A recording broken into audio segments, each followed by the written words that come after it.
If you guys are looking for some fast, cheap and reliable coins, go check out buycheapfifacoins.com and use discount code Curtis for 5% off. They're the cheapest and most reliable place around. What's up guys, Curtis here and welcome to a brand new episode of FIFA 10 to FIFA 14. Today we're going to be looking at the Brazil World Cup 23-man squad. If you don't know what this series is, it's a series where we go back to FIFA 10 and compare how players have grown from FIFA 10 to FIFA 14 throughout Ultimate Team and how their cards have changed.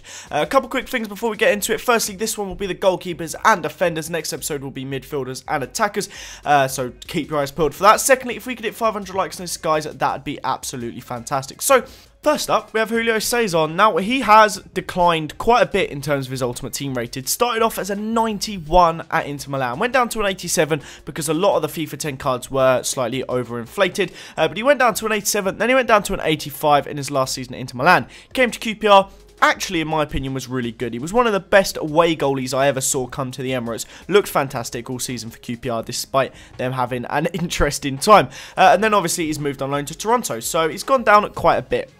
Next up, we have Jefferson. He, however, is on the rise. I'll be honest with you, wouldn't be that surprised if he ended up coming to the Premier League. Now, I think he is quite old, but he's growing every year, seems to be getting better. And Botafogo, I mean, he's probably can't be paying the wages that he could command if he came to somewhere in Europe. And Brazilian goalies used to be the big hype over here. So, it'd be good to see him come over and do a decent job, basically, in Europe. And maybe get that #1 spot off Julio Cesar. But next up, after that, we have Victor. Now, I'll be honest, don't really know a right lot about this guy. I can see he's played for Grêmio and Atletico Mineiro. I'm not sure who that first team is. I think it could, however, possibly just be a previous iteration of the Grêmio badge. But he's obviously not really going to get any game time at the World Cup. Julio Cesar will be the main choice, if not not Victor, Jefferson as the second choice one. So, be very likely if Victor gets a look in, but he'll still probably enjoy having a World Cup in his home country.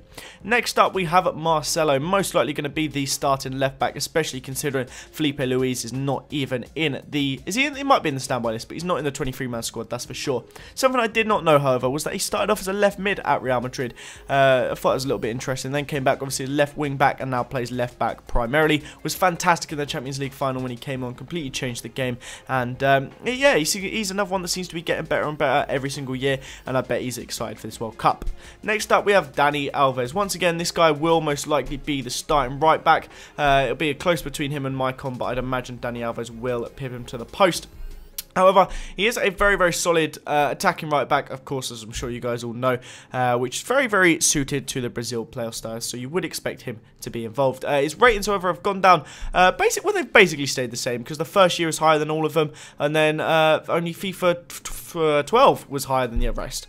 Maicon, however, has dropped dramatically. Started off as at 89 at Inter Milan, went down to an 86, he had an 85, 84, and had a really poor season at City. Didn't get game time, just wasn't involved in it at all. So he got knocked down to a 78, understandably because he wasn't playing. And then he's gone to Roma this year and been a part of an incredible defence at Roma that just is keeping every single thing out. And it's just so solid, and I can imagine him to actually go back up in ratings for next Ultimate Team.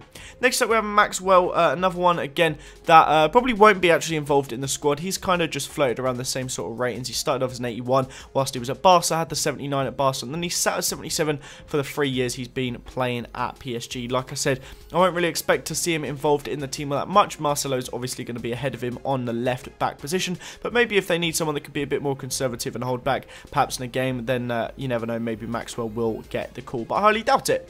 Next up, we have Thiago Silva, one of the first choice centre-backs of the two that will be playing centre-back, obviously, for them, and he's one that has he's very quickly become one of, if not the best centre-back in the world.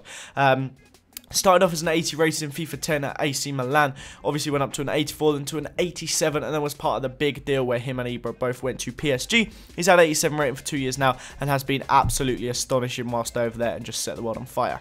Next up, we have Dante. It's very close between him and David Luiz for the other centre-back role. I'll be honest with you, it wouldn't surprise me if it was actually David Luiz to be the starter. He was the captain for quite some time, not sure if he still is, and he is very liked by the Brazil coaching staff and all that, and Scolari. So they do really, really like him, so it would not surprise me one bit if Dante doesn't actually get the starter. But given his form for Bayern this season, you would kind of expect him to be involved in whatever national team he is, and in this case it's Brazil. Next up, we have Enrique. Now, this guy, I'll be honest with you guys, I know absolutely nothing about. I've seen that he's joined for Napoli, that's it. That's all I know about him, in all honesty. He used to play for Palmeiras, played for Racing Santander before that on a loan. He played for Bayer Leverkusen on loan. He was originally at Barca, which was where he was loaned out from, but never actually played a league game for them. So that's all I know about him. He seems like an interesting player, but again, he's obviously just there to be a big backup. Last but most certainly not least, we have David Luiz. Somehow I actually missed him out on the first time doing this. I rendered the video out, completely finished it, and then realised I, for some reason, hadn't included David Luiz. But as you can see, he hasn't really changed that much. He went up to an 81 rating in FIFA 11, and he's basically the same now. Barely any of his stats have changed. He's only gone up 1 rating in total, but he's still one of the most overpowered and one of the best centre-backs to use on FIFA 14 Ultimate Team, and I'm sure he will be involved heavily at the World Cup. So that is the end of this episode though, guys. I hope you did enjoy it. Leave a like if you did. If we could hit 500 likes, that would be absolutely fantastic, guys. Subscribe to the channel as well if you're new around here. Just a reminder, the attackers and midfielders will be out in the next few days, so keep your eyes for that. Sub, and I'll see you guys next time. Bye!